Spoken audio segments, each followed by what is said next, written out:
Hey, welcome to Auntie's Cakery. So glad you could join me today. I think this turned out to be a cute and beautiful little design. I'm working with an 8-inch vanilla cake here, and in the middle, it's plain old American buttercream that I've tinted pink. Smooth that out nice and flat. Then I'll stack it up. I usually like to do 4 layers of cake and 3 layers of filling. This one has extra tall cake layers to make a 6-inch tall cake instead of my normal 4-inch cake. Use my bench scraper to do a crumb coat. A crumb coat is just a thin layer of icing to keep the crumbs stuck to the cake. So when I put the final layer of icing, there aren't any little secret crumbs trying to sneak in there. Swipe that excess icing right off. Then I will stick it in the fridge for 20 to 30 minutes just to firm up. After which, I'll do a final layer of buttercream, still in this light pink color. This quick icer is one of my favorite tips to use when I'm icing a cake. Again, smooth the sides and the top nice and smooth.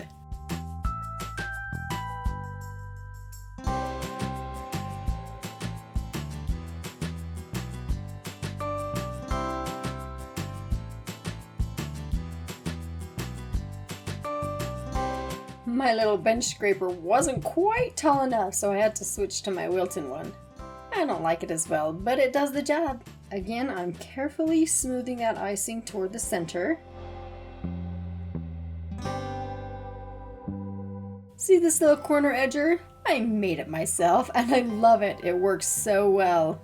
I sell them in my Etsy shop, so check the description and click the link.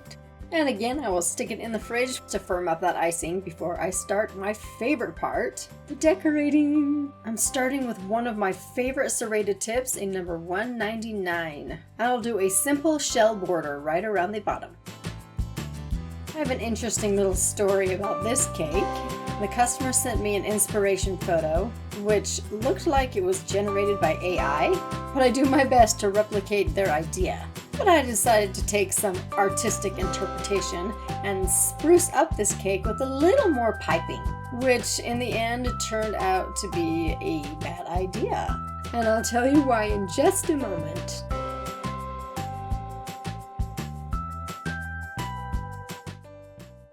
I will also do a little shell border on the top, making the shells just a little bit smaller.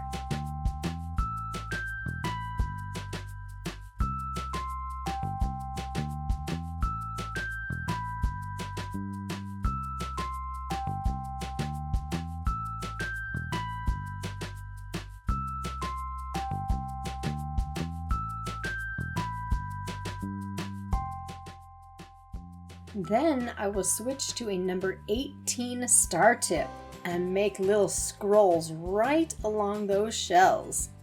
I'll do that on the top and the bottom. I sent her the picture of my cake in a text message, and she came back and said, "Oh, that's so pretty, but not much like the original." My heart kind of sank a little bit, like, oh, she doesn't love it. But that's okay, people like what they like, so I ended up scraping off all the piping I did, put a very simple border on, added a little bow at the top, and some pearls, and she loved it. Yay! I love making a customer happy.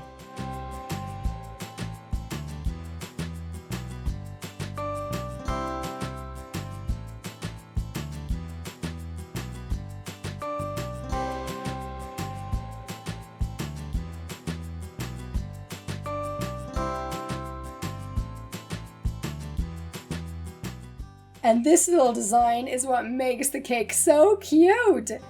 Piping little bows. Putting the little tails there. And then the loops. So cute. I'm going to do several of those.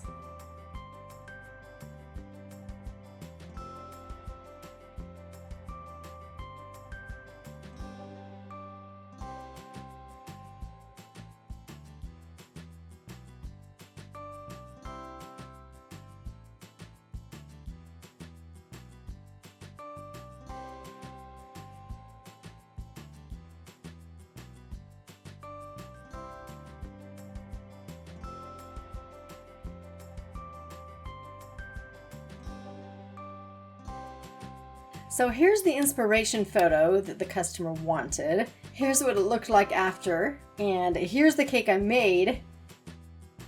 Let me know in the comments which one you like better. As always, thank you so much for watching. Bye!